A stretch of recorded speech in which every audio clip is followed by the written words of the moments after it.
Hello hello everyone, this is your Ekta and I welcome you all on Ekta की पाठशाला। आज हम अब नया टॉपिक शुरू करेंगे, दैट इज प्लेन्स, यानी भारत के मैदान। तो भारत के मैदानों का किस तरह से विस्तार है पूरे भारतवर्ष में, वो हमने कवर करना है। चलिए शुरू करते हैं। तो मैदान जो है सबसे नए बने हैं। ये हम पहली क्लास में जब हम फिजिकल डिवीजन देख रहे थे वहां पर हमने देखा था, फिजियोग्राफिक डिवीजन, भौतिक विभाजन के हिसाब से, कि जो ये मैदान है ये सबसे नए भूभाग हैं, नए लैंड मासेस हैं भारत में। राइट। तो ये जो मैदान है इनको हम दो भागों में विभाजित करेंगे। दो भागों में कैसे विभाजित करेंगे? एक तो आए उत्तर भारत के विशाल मैदान, यानी the greater plains of India, the greater plains of India. ठीक है, इनको भी हम अलग अलग से डिवाइड करेंगे। और दूसरा भाग आता है कोस्टल प्लेन्स, कोस्टल प्लेन्स यानी तटीय मैदान। तटीय मैदान यानी जो कोस्टल रिवर है, जो कि वेस्टर्न घाट और ईस्टर्न घाट यानी पश्चिमी घाट और पूर्वी घाट में गिरने वाली नदियां हैं, जो वो नदियां जिन मैदानों का निर्माण करती हैं उन्हें तटीय मैदान कहते हैं। और एक तरह से जो कोस्टल, ये ग्रेटर प्लेन्स हैं, ये हिमालय से आने वाली नदियां जो है इनका निर्माण करती हैं। तो ये भी जो है तीन भागों में विभाजित हम करेंगे। सबसे पहला आता है राजस्थान प्लेन, राजस्थान प्लेन्स। फिर है सेकंड नंबर पे पंजाब हरियाणा, पंजाब हरियाणा प्लेन। इन्हें सतलज मैदान भी कह सकते हैं, सतलज ब्यास प्लेन। ठीक है। फिर तीसरे नंबर पे आते हैं गैंगटिक, गैंगटिक यानी गंगा के मैदान। ठीक है, यहां पे पंजाब हरियाणा या सतलुज ब्यास के मैदान। और चौथे नंबर पे है असम प्लेन्स, असम प्लेन्स को ब्रह्मपुत्र मैदान भी कह सकते हैं, ब्रह्मपुत्र के मैदान। और ये जो तटीय मैदान है ये भी दो भागों में विभाजित हैं। एक आए हमारे वेस्टर्न घाट प्लेन्स, ठीक है, पश्चिमी घाट के मैदान, या पश्चिमी घाट भी कहेंगे तब भी चलेगा। और सेकंड आता है हमारा ईस्टर्न घाट, या ना भारत के इस तरफ वाले वेस्टर्न आएंगे और इस तरफ वाले ईस्टर्न आएंगे। ठीक है, ईस्टर्न यानी पूर्वी घाट के मैदान। तो इनको एक एक करके हम पढ़ते हैं। ये जो मैदान है ये कैसे बने हैं? नदियां जब पर्वतों से निकल रही हैं या ऊंचाई वाले क्षेत्रों से निकल रही हैं तो अपने साथ वो जो है अवसाद, मिट्टी, पत्थर सब कुछ ले जा रही हैं। ठीक है, और सब कुछ ले जाके वो क्या करती हैं, एक जगह या दूर दूर तक धीरे धीरे जो है वो बैठ जाता है। सेडिमेंट्स रुक जाते हैं, बैठ जाते हैं। राइट, निक्षेपण जिसे कहते हैं हिंदी में, उनका निक्षेपण हो जाता है, अवसादों का, सेडिमेंट्स जो है बैठ जाते हैं। राइट, और ये मैदान बनते हैं। ठीक है, ये ऐसे मैदान हैं। नॉर्दर्न प्लेन्स की बात अगर करी जाए, नॉर्दर्न प्लेन्स अब पढ़ते हैं। तो ये जो प्लेन है ये दुनिया के सबसे बड़े मैदान है। राइट, क्षेत्रफल के हिसाब से एरिया अगर देखा जाए, एरिया इनका लगभग 7.5 लाख किलोमीटर स्क्वायर, यानी 7.5 लाख जो है वर्ग किलोमीटर स्क्वायर इनका क्षेत्रफल है उत्तरी मैदानों का। राइट, जिनमें ये सारे आएंगे। राजस्थान भी दो भागों में विभाजित होगा, एक जहां पर मैदान है और एक जहां पर डेजर्ट वाला भाग है, मरुस्थल वाला भाग है, उसको भी मैदानी क्षेत्र ही कहेंगे हम। राइट, बट डेजर्ट को अलग से भी पढ़ेंगे। ठीक है, और इनकी जो लेंथ है 3000 से 3200 किलोमीटर तक ये फैले हुए हैं, 3000 से लेके 3200 किलोमीटर तक ये फैले हुए हैं। और इनकी विड्थ, चौड़ाई कितनी है इनकी? तो चौड़ाई है लगभग 300 किलोमीटर वेस्ट में, 300 किलोमीटर ये वेस्ट में यानी पश्चिम में है। और लगभग 150 से 100 किलोमीटर जब ये पूर्वी भागों में जाते हैं वहां पर ये इतने कम चौड़ाई है इनकी मैदानों की पूर्वी भागों में। ठीक है, तो अब देखते हैं एक एक करके मैदान देखें या इनका क्षेत्र। अच्छा, पहले क्षेत्रीय विभाजन देखते हैं। राइट, कि कहाँ पर क्या क्या कैसे है। फिर उसके बाद देखेंगे जो पहाड़ से नदियां आ रही हैं तो उसका फिजिकल डिवीजन भी देखेंगे। ठीक है, तो जैसे मान लो ये है हमारे पर्वत। ठीक है, ये क्या है? पर्वत है। ये पर्वतों से निकल रही हैं नदियां, नदियां बन रही हैं। राइट, और ये मान लो ये कौन सा भाग है? ये है हमारा पेनिनसुलर प्लेट्यू,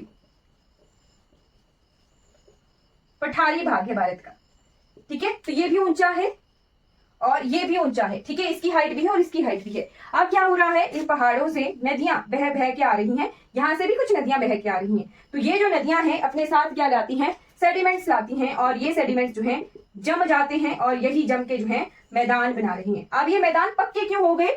प्लेट टेक्टोनिक्स, ये प्लेट्स जो है मूव कर रही हैं, अभी भी इंडियन प्लेट जो है मूव कर रही है, आगे आगे बढ़ रही है, तो ये टाइट पैक हो गए हैं, ठीक है, और इसीलिए ठोस मैदान बन चुके हैं। मैदान इस तरीके से बने। ये नदियां अपने साथ क्या लाई हैं, सेडिमेंट्स लाई हैं अपने साथ, अवसाद लाई हैं, ठीक है। तो अब जो है हम इनका फिजिकल डिवीजन देखते हैं। अब क्या हो रहा है, नदी बह के आ रही है, हम एक क्षेत्र देखते हैं, जैसे हम मैदानों की तरफ आते हैं तो ऋषिकेश हरिद्वार वाला क्षेत्र अगर कहा जाए, ठीक है, तो वहां पर हमें बड़े बड़े पत्थर मिलते हैं। ये खासकर गंगा के मैदानों की बात हो रही है, तो बड़े बड़े पत्थर मिलते हैं और वहां पर उस क्षेत्र में क्या लगता है, रिवर्स जो है डिसअपियर हो गई होती हैं, रिवर डिसअपियर्स, रिवर जो है हमें नहीं दिखती, नदियां नहीं दिखती क्षेत्र में। तो ये कौन सा क्षेत्र है, ये क्षेत्र कहलाता है भावर क्षेत्र, भावर बेल्ट, भावर, एक सेकेंड, ये कौन सी बेल्ट कहलाती है, बिल्कुल BHABAR, W नहीं होगा, BAR होगा, भावर क्षेत्र, ठीक है। यहाँ पे बड़े बड़े मैदान होते हैं और ये foot hills of Shivalik, Shivalik के बिल्कुल तलहटी में ये भावर क्षेत्र हमें मिलता है। यहाँ पर नदियां जो हैं डिसअपियर हो गई होती हैं, हमें नहीं दिखती हैं। और ये जो क्षेत्र है ये कितने किलोमीटर तक फैला हुआ है, लगभग 8 से 15 किलोमीटर तक ये फैला हुआ होता है, 8 से 15 किलोमीटर तक ये क्षेत्र जो है भावर फैला हुआ होता है। उसके बाद जो अगला क्षेत्र आता है थोड़ा सा दलदली क्षेत्र, दलदली क्षेत्र नदियां थोड़ी अपीयर होना शुरू हो गई होती हैं, बट फिर भी हमें जो है दलदली क्षेत्र में देखने को मिलता है, मतलब कि यहाँ थोड़ी बहुत जो है घास फूस दिखती है, दलदल दलदल वाला क्षेत्र दिखता है, ठीक है। ये लगभग 15 से 30 किलोमीटर तक यहाँ थोड़ी बहुत घास होती है, marshy marshy marshy marshy area होता है, दलदली क्षेत्र, दलदली क्षेत्र होता है। इसी को क्या कहते हैं, इस क्षेत्र को कहते हैं तराई बेल्ट, तराई रीजन, तराई क्षेत्र। ये भावर क्षेत्र आ गया, ये तराई क्षेत्र आ गया, ठीक है। यहाँ थोड़ी सी नदियां अपीयर होना शुरू हो गई हैं और जो है ये भावर जो तराई क्षेत्र है काफी चौड़ा हो जाता है, काफी दूर दूर तक ये दलदली क्षेत्र हमें फैला हुआ मिलता है, ठीक है। बट फिर भी अभी कुछ हद तक जो है रिवर जो है हमें अंडरग्राउंड ही मिलती है, अंडरग्राउंड ही होती है, अभी भी रिवर नीचे होती है, धरती के नीचे ही बह रही होती है, ठीक। मेनली ये पंजाब और उत्तर प्रदेश में ये मिलता है, पंजाब यूपी वाला जो क्षेत्र है वो हमें तराई क्षेत्र ज्यादातर देखने को मिलता है, ठीक है। यहाँ पर बायोडाइवर्सिटी होती है ज्यादा, दलदली क्षेत्र है तो अलग अलग तरह के जो है हमें जैव विविधता मिलती है, इसीलिए हमें यहाँ पर बायोस्फीयर रिजर्व मिलते हैं, ठीक। उसके बाद जो अगली बेल्ट आती है, अब ये जो है नदियां धीरे धीरे बढ़ रही हैं, अपने साथ जो सेडिमेंट्स लाई थी वो जम गए हैं, ठीक है। और ये जो क्षेत्र आता है ये आता है भांगर, पुराना क्षेत्र, पुरानी मिट्टी है, लाई है नदियों ने और वो जम गई है और ये पुराना क्षेत्र होता है, इसे भांगर कहते हैं, ठीक है। अब जैसे कबाड़ होता है ना, उसे भंगार कहते हैं, तो उस शब्द से आप रिलेट कर सकते हो। यहाँ पर बाढ़ नहीं आती है, बाढ़ नहीं आती है। ये जो भांगर क्षेत्र है ये नो फ्लड्स वाला रीजन है, फ्लड्स नहीं आती, यहाँ पे बाढ़ नहीं आती, राइट, यहाँ पे बाढ़ नहीं आती है, ठीक है। फिर उसके बाद अगला क्षेत्र आता है जिसे कहते हैं, भांगर के बाद आया हमारा क्षेत्र जो है खादर, ठीक, खादर, खादर क्षेत्र इंपॉर्टेंट, यहां से दो ही इंपॉर्टेंट हैं, एक तो भावर का पूछ लेते हैं कि भावर कैसा क्षेत्र होता है, एक भांगर पूछ लेते हैं, क्या पूछते हैं यहाँ से, फ्लड, क्या ये बाढ़ प्रोन एरिया है, यहाँ पर बाढ़ आती है या नहीं आती। और जो खादर होता है यहाँ पर हर साल बाढ़ आती है, हर साल बाढ़ आती है, जिस वजह से यहाँ पे नई मिट्टी होती है, नई मिट्टी होने की वजह से ये बहुत ही फर्टाइल क्षेत्र होते हैं, फर्टाइल यानी उपजाऊ क्षेत्र होते हैं, उपजाऊ भूमि होती है, कौन सी वाली, खादर बेल्ट। जो ये खादर क्षेत्र होता है किसी भी नदी के मैदान से बना हुआ, ये सबसे उपजाऊ क्षेत्र होता है। उसके बाद अगर नदी डेल्टा बना रही है तो डेल्टा बनाएगी और फिर बाद में ड्रेन हो जाएगी, यानी गिर जाएगी अपने डेस्टिनेशन में किसी भी सागर की तरफ। तो ये मेनली हमारे गंगा के मैदान इस तरीके से फैले हुए हैं, भावर बेल्ट। फिर हमें मिलती है भावर के बाद तराई बेल्ट जो कि दलदली क्षेत्र होता है। उसके बाद हमें भांगर बेल्ट मिलती है जहां पर पुरानी मिट्टी होती है, ओल्ड सॉइल लिख लेना, ओल्ड सॉइल होती है, पुरानी मिट्टी होती है, इसी वजह से यहाँ पे बाढ़ ना आने की वजह से पुरानी मिट्टी होती है और ये कम फर्टाइल होती है, कम उपजाऊ होती है। उसके बाद खादर रीजन होता है जहां पर हर साल बाढ़ आती है, जिस वजह से हर साल जो है इसकी मिट्टी बह जाती है और फिर नई मिट्टी जमती है, जिसकी वजह से ये जो है बहुत उपजाऊ क्षेत्र होता है। तो ये हमारा क्लियर हो गया। उसके बाद डेल्टा बनते हैं। तो गंगा के सुंदरबन डेल्टा हमने पढ़े हैं, इसके बारे में हम देख चुके हैं, राइट। अब इसके बाद जो हम कर रहे थे क्षेत्रीय विभाजन इन मैदानों का, वो देख लेते हैं। ये मेनली गंगा के मैदानों का फिजिकल डिवीजन था।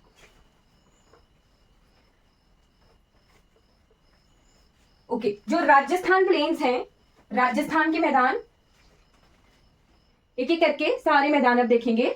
सबसे पहले लेंगे राजस्थान। राजस्थान के मैदान दो भागों में विभाजित हैं। एक तो है राजस्थान बागर और दूसरा है डेजर्ट वाला क्षेत्र, मरुस्थल वाला क्षेत्र। ठीक है, मरुस्थल वाले क्षेत्र को तो अभी हम नहीं पढ़ेंगे, पर ये बागर बेल्ट क्या है, ऐसे अरावली पर्वत फैले हुए हैं। तो इनका जो ये वाला क्षेत्र है, ये वाला, ये ऊपर पंजाब हरियाणा के साथ लगता हुआ ये जो क्षेत्र है, ये मैदानी क्षेत्र है अरावली के वेस्ट में। लिखिएगा, अरावली के पश्चिमी क्षेत्र में ये फैले हुए हैं, पश्चिमी क्षेत्र में ये फैले हुए हैं। और कुछ किलोमीटर तक ये हमें मिलते हैं, लगभग जो है 20-25 किलोमीटर तक ये हमें मिलते हैं। और यहाँ पर जो है ओके, यहाँ पर एक नदी मिलती है हमें, लूनी नदी। लूनी रिवर यहाँ से निकलती है, जो कि आगे आगे बहते बहते कच्छ के रण में जो है वो लुप्त हो जाती है। एम्फी महरल टाइप ये रिवर है। जब हम रिवर्स पढ़ेंगे तब हम देखेंगे। ठीक है, अब इसके बाद देखिएगा सतलुज के मैदान। तो सतलुज के मैदान राजस्थान के बाद, अच्छा मैप पर भी बताना चाहिए मुझे, 1 सेकेंड।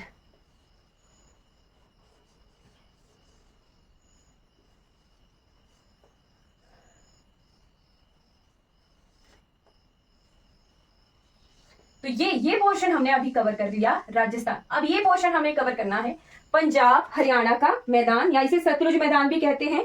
ये भी दो तरह से विभाजित है। एक तो एक मैदान जो इस तरफ को भारत में हमें मिलेंगे, और एक ऐसा मैदानी क्षेत्र है जिसे दोआब कहते हैं। उसके बारे में भी हम यहीं पर ही चर्चा कर लेंगे कि नदियों के बीच में जो मैदानी क्षेत्र, उपजाऊ फर्टाइल क्षेत्र होता है, उसे दोआब कहा जाता है। ठीक है, क्या कह रही हूं मैं, जो सतलुज नहीं, सिंधु,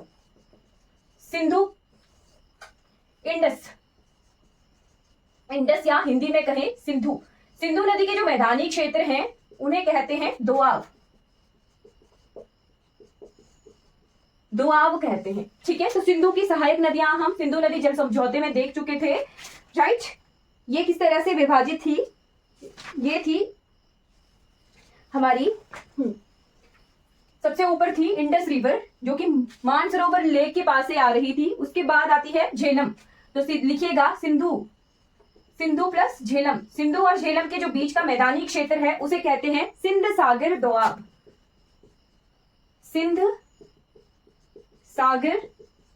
दोआब। इसे इंग्लिश में भी ऐसे लिखा जाता है, सिंध सागर दोआब। ठीक है, फिर उसके बाद झेलम के बाद आती है रावी। झेलम प्लस रावी। तो झेलम और रावी के बीच में जो दोआब क्षेत्र मिलता है उसे कहते हैं जेच्छ दोआब। तो इसको आप, सिंपल सी चीज है, इनके फर्स्ट लेटर जो है रावी चिन्नाव, झेलम और चिन्नाव के बीच में मिलता है जेच्छ दोआब। फर्स्ट लेटर से हम देख सकते हैं, झेलम का जे ही लिया है और चिन्नाव का CH लिया है। उसके बाद चिन्नाव, हमारे हिमाचल प्रदेश के बाद में आ गए हम, चिन्नाव प्लस रावी। तो चिन्नाव और रावी के बीच में जो दोआब क्षेत्र मिलता है उसे कहते हैं रेचन दोआब, राइट। फिर रावी और ब्यास है, रावी और ब्यास के बीच में जो दोआब क्षेत्र है उसे कहते हैं बारी दोआब। फिर आती है ब्यास प्लस सतलज। ब्यास और सतलज के बीच का जो दोआब क्षेत्र है उसे कहते हैं बिस्ट दोआब। और ये एग्जाम में आते हैं, ठीक है, कि बिस्ट क्या है, तो क्या ये नदियां बता देते हैं और उनके बीच का दोआब क्षेत्र है। तो ये जो बिस्ट दोआब है ये सतलुज के मैदान, सतलुज प्लेन्स में आएगा, राइट। और ये जो ऊपर वाले हैं ये इंडस प्लेन्स में हमें कंसीडर करने हैं। यही हमने अभी पढ़ा था कि पंजाब हरियाणा के जो मैदान है, पंजाब हरियाणा के जो प्लेन्स हैं वो सतलज प्लेन्स भी कहलाते हैं। तो इन्हीं को ही सतलज प्लेन्स कहते हैं। तो यहां से हमारे सतलज के मैदान क्लियर हो गए हैं। और पंजाब जो है बारीबिस्ट दोआब में आ रहा है। ये जो हरियाणा है ये कौन सी नदियों के बीच का दोआब क्षेत्र है, ये भी देख लीजिए। घग्गर, घग्गर नदी हमें सिरमौर और हरियाणा के बॉर्डर से निकलती है, शिवालिक क्षेत्र से। घग्गर और यमुना के बीच का दोआब, घग्गर और यमुना के बीच का जो दोआब है उसी को ही हरियाणा दोआब कहते हैं। ठीक है, तो ये नोट कर लेना है, इंपॉर्टेंट है। पंजाब हरियाणा के मैदान किस तरीके से बने हुए हैं। राइट, उसके बाद आ जाते हैं यही ये जो क्षेत्र है हमारे शिवालिक क्षेत्र, खासकर कि हमारे हिमाचल प्रदेश में ये जो शिवालिक क्षेत्र हैं इनसे कुछ स्ट्रीम्स यानी जलधाराएं, छोटे छोटे झरने जो बहते हैं उन्हें कहते हैं छोज। ठीक है, स्मॉल स्ट्रीम्स, छोटे झरने। ये एग्जाम में आता है कि छो या छोज, इंग्लिश में छोज शब्द है और हिंदी में छो शब्द। हमारे लोकल मंडी, बिलासपुर, कांगड़ा, ऊना, यहाँ पर ये चीजें होती हैं।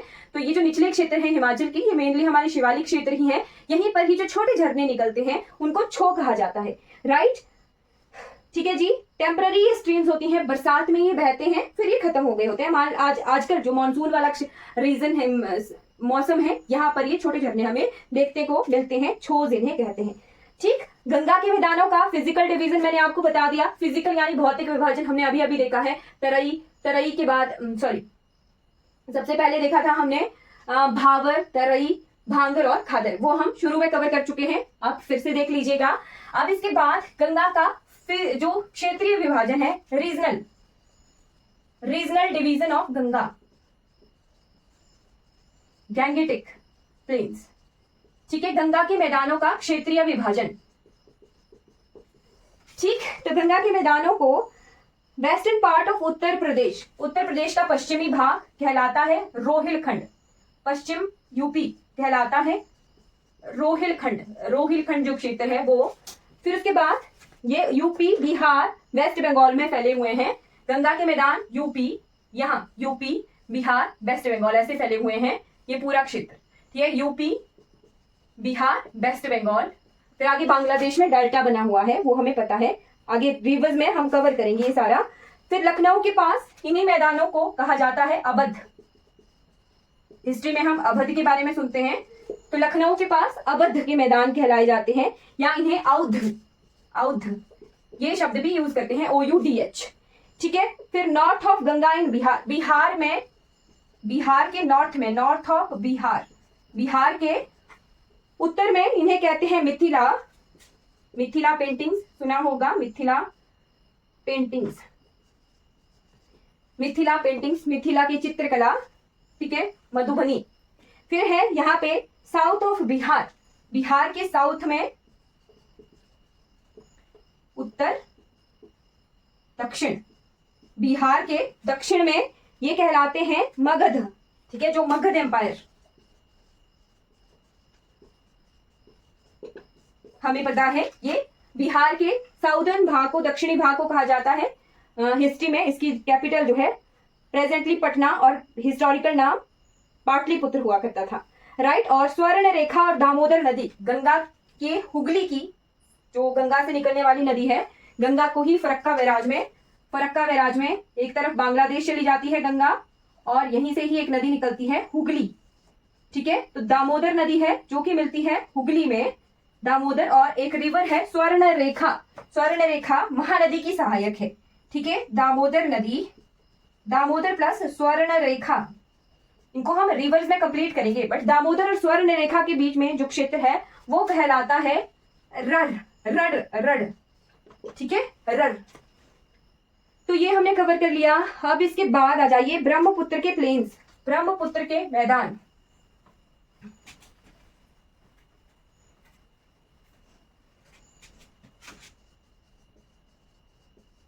ब्रह्मपुत्र प्लेन्स, तो जो ब्रह्मपुत्र नदी है वो अपने साथ अवसाद जो लेके आई हुई है, सेडिमेंट्स लेके आई है, उसी से ही अरुणाचल प्रदेश प्लस असम का कुछ क्षेत्र है जहां पर मैदान बने हुए हैं। तो जैसे ये देख लीजिए, ये सिक्किम क्षेत्र है हमारा, ये त्रिपुरा आ गया, ये आ गया, यहां से आ गई ब्रह्मपुत्र रिवर,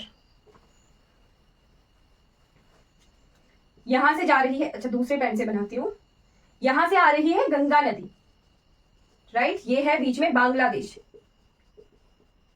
ठीक, यहाँ से योंगयाव ग्लेशियर से आ रही है ब्रह्मपुत्र नदी, जो कि बांग्लादेश आती है, और ये पद्मा कहलाती है, ये जमुना कहलाती है बांग्लादेश में। तो ये जो मैदानी क्षेत्र बीच में बना हुआ है, इसी को ही असम के मैदान कहते हैं, असम के प्लेन्स कहते हैं। ठीक है, इंपॉर्टेंट है, देख लीजिएगा। यहाँ पर ब्रह्मपुत्र नदी में एक नदी द्वीप मिलते हैं, नदी द्वीप यानी रिवर आइलैंड मिलते हैं, जिनका नाम है माजुली। माजुली कौन सी नदी पर? ब्रह्मपुत्र नदी पर। जगह कौन सी है? असम। असम में माजुली जो है, यहाँ पर माजुली नदी द्वीप मिलते हैं, रिवर आइलैंड्स। रिवर आइलैंड्स का मतलब क्या हुआ कि नदी ने जो अवसाद लाए हैं, सेडिमेंट्स लाए हैं, वो एक जगह इकट्ठे हो गए हैं और उनसे बन गया है एक द्वीप। ठीक है, नदी पर बना हुआ द्वीप, और ये दुनिया का सबसे बड़ा नदी द्वीप है। लिख लीजिएगा, वर्ल्ड लार्जेस्ट रिवर आइलैंड, दुनिया का सबसे बड़ा नदी द्वीप है। इतना बड़ा है कि इसे जो है डिस्ट्रिक्ट भी डिक्लेयर कर दिया गया है 2016 में। 2016 में माजुली जो है नदी द्वीप को जिला भी घोषित कर दिया गया है इसके द्वारा, असम के द्वारा। राइट, तो यहाँ पर हमारे ब्रह्मपुत्र के मैदान कवर हो गए। अब इसके बाद जो लास्ट टॉपिक आज की क्लास का कवर करना है हमने, वो है तटीय मैदान। तटीय मैदान यानी कोस्टल प्लेन्स। Coastal planes. अब ये कोस्टल प्लेन्स, तटीय मैदान कैसे बने हैं वो देखते हैं। मान लीजिए हमने पढ़ा था कि ये क्या है, हमारा प्रायद्वीपीय भारत है। ठीक है, तो प्रायद्वीपीय भारत को हम ऐसे, ये जो अंदर का क्षेत्र है इसी तक ही कंसीडर करते हैं। यही जो है हमारा पठार का भाग है। राइट, अगर इसे मैं प्लेन में बनाना चाहूं तो ये कुछ ऐसे है। ठीक है, मान लीजिए ये क्या है, हमारा समुद्र है। ठीक है, सी है, यहाँ पे अरब सागर है और दूसरी तरफ बे ऑफ बंगाल है। ठीक है, ये जो है हमारा वेस्टर्न घाट है, वेस्टर्न घाट, और ये जो दूसरी तरफ है ये हमारा ईस्टर्न घाट है। मेरा क्या मतलब है बोलने का कि ये जो वेस्टर्न घाट है और ईस्टर्न घाट है, ये पठार है। पठार ऊंचा भूभाग होता है। मैंने आपको शुरू में भी बताया था कि पठार क्या होता है, ऊंचा होता है, हाइट में ऊंचा होता है। ठीक है, तो यही ये जो पहाड़ हैं, यहाँ से ऊंचे हैं, ये पहाड़ नहीं होंगे, पठार होंगे, ऊंचाई पर हैं। इन्हीं से ही नदियां जो हैं बह रही होती हैं। ठीक है, पठारों से निकलने वाली नदियां यहाँ पर यही वेस्टर्न घाट से निकलती हैं जी नदियां। कुछ जो है ईस्टर्न घाट की तरफ जाएंगी, पूर्वी घाट की तरफ जाएंगी, और कुछ जो है पश्चिमी घाट के पश्चिम की तरफ जाएंगी। राइट, मैंने क्या बोला, ये जो पश्चिमी घाट है, यहाँ से निकलने वाली नदियां एक तो जाती है पश्चिम की तरफ, वेस्ट की तरफ, और एक जाती है ईस्ट की तरफ, पूरब की तरफ। ठीक, पूरब की तरफ जाती हैं। अब यहाँ पे देखिए, ये जो है काफी ऊंचे हैं, ईस्टर्न घाट, पूर्वी घाट जो है इनकी हाइट कम है। तो ये जो है नदियां हैं, ये ढलान पर तेज गति से जाती हैं, इनकी हाई स्पीड होती है, हाई स्पीड होती है, तेज गति से जाती है। तेज गति से जाने की वजह से ये जो है ऊंचे झरनों का निर्माण करती हैं, ऊंचे झरनों का निर्माण करती हैं।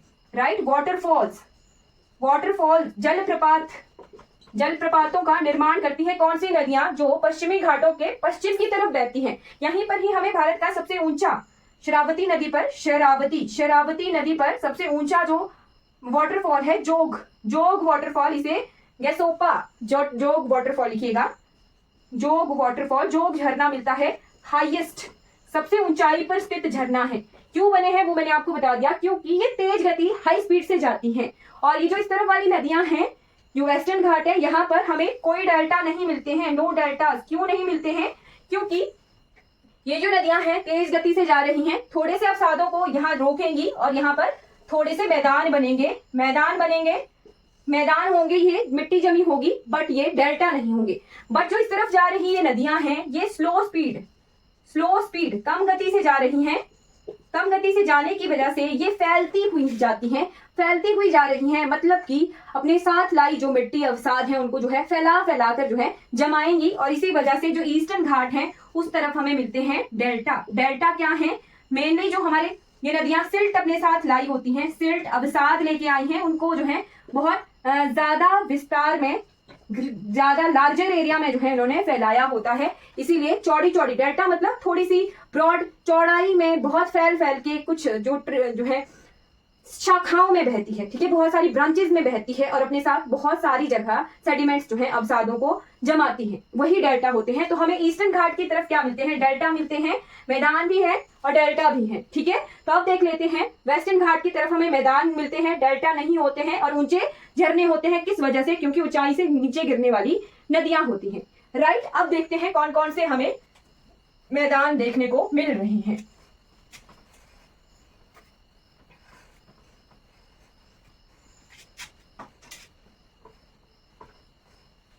ओके, तो मेरे साथ जैसे मैप में बना रही होती हूँ वैसे ही नोट कर लीजिएगा, क्योंकि ऐसे चीजें याद रहती हैं। थोड़ा बड़ा बन गया, फिर कोई दिक्कत नहीं है।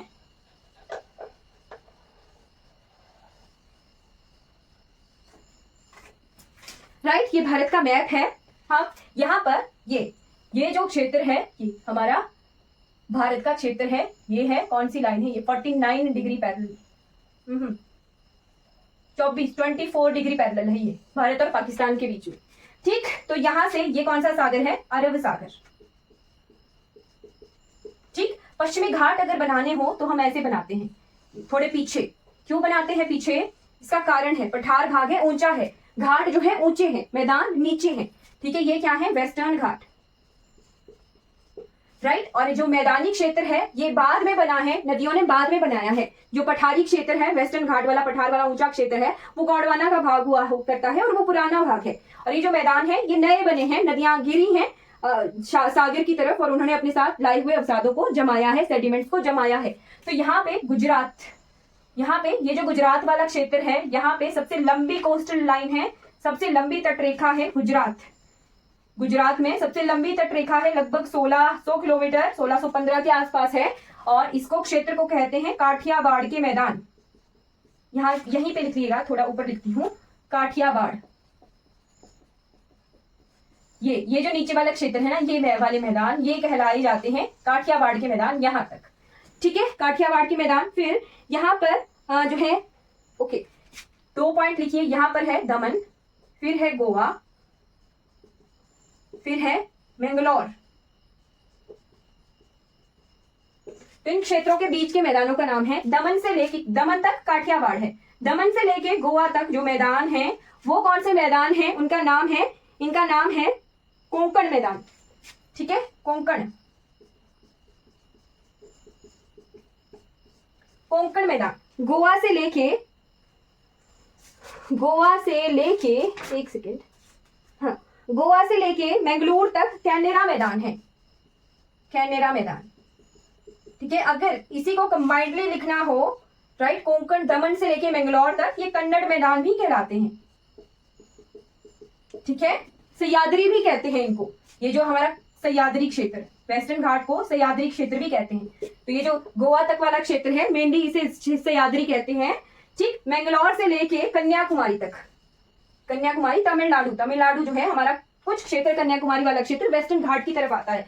तो मैंगलोर से लेके कन्याकुमारी तक ये कौन से मैदान है, मालाबार तट, मालाबार तट, जिसे मालाबार कोस्ट कहते हैं। बहुत इंपॉर्टेंट है, क्यों, आजकल क्या है, मॉनसून है, ठीक है। तो भारत में सबसे पहला जो मॉनसून एंटर करता है, मॉनसून यहीं से ही प्रवेश करता है, मालाबार तट से। इंपॉर्टेंट है, एग्जाम में अगर स्टेटमेंट में क्वेश्चन आ गया तो फंस सकते हैं। तो मॉनसून सबसे पहले कहां पर एंट्री करता है, मालाबार कोस्ट में। कहां से कहां तक है, मैंगलोर से लेके, मैंगलोर, इसको ऐसे लिखती हूँ मैं, मैंगलोर से लेके तमिलनाडु के कन्याकुमारी तक। फिर इसके बाद हम जो है 2-3 नदियां बनाते हैं। सबसे पहले देखिए कृष्णा, कृष्णा रिवर कहां से निकलती है, हम नेक्स्ट जो हमारी सीरीज होगी वहां देखेंगे, कर्नाटका से ये निकल रही होती है। उसके बाद महाराष्ट्र से निकलती है गोदावरी, सॉरी, महाराष्ट्र से ही निकलती है कृष्णा भी, ठीक, नासिक और जो हमारा महाबलेश्वर है ना। तो कृष्णा का जो डेल्टा है, ये डेल्टा मतलब बहुत सारी शाखाओं में नदी जो है अपने साथ लाए अवसादों को फैलाकर डेल्टा का निर्माण करती है, ठीक। तो कृष्णा और गोदावरी के 2 डेल्टाओं के बीच में हमारे ईस्टर्न घाट की तरफ के मैदान फैले हुए हैं, बीच में डेल्टा भाग है, ठीक। तो ये जो है हमारा तमिलनाडु का कन्याकुमारी से लेके कृष्णा का डेल्टा, ये कहलाता है कोरोमंडल, कोरोमंडल, कोरोमंडल तट, कोरोमंडल तट, ठीक। कृष्णा से लेके गोदावरी के बीच में कहलाता है गोलकोंडा, गोलकोंडा तट, और यहाँ है कलकत्ता, कोलकाता, तो यहां से यहां तक कहलाता है ये उत्कल तट, उत्कल कोस्ट, या इसे नॉर्दर्न सरकार भी कहते हैं। ठीक, तो ये है हमारे तटीय मैदानों का विस्तार। तो यहीं पे हमने बहुत सारी चीजें कवर कर ली हैं। मैदानी क्षेत्र, जो मैदानों वाला भाग है, वो हमारा यहीं पर कंप्लीट हो जाता है। हमने उत्तरी भारत के मैदान भी देख लिए और तटीय मैदान भी देख लिए हैं। यहीं पर ही हमारा ये पोर्शन क्लियर हो जाता है। आई होप आपको ये क्लियर हो गया होगा। आज की क्लास थोड़ी देरी तक चली है क्योंकि मैदानों को मैंने कंप्लीट करना था। चलिए, कोई भी डाउट रहेगा आपको तो आपने जो है चैट बॉक्स में पूछ लेना है। नोट कर, वीडियो आपको अच्छी लगी हो तो लाइक कीजिएगा, शेयर कीजिएगा और मेरे चैनल को सब्सक्राइब कीजिएगा। Thank you so much for watching this video.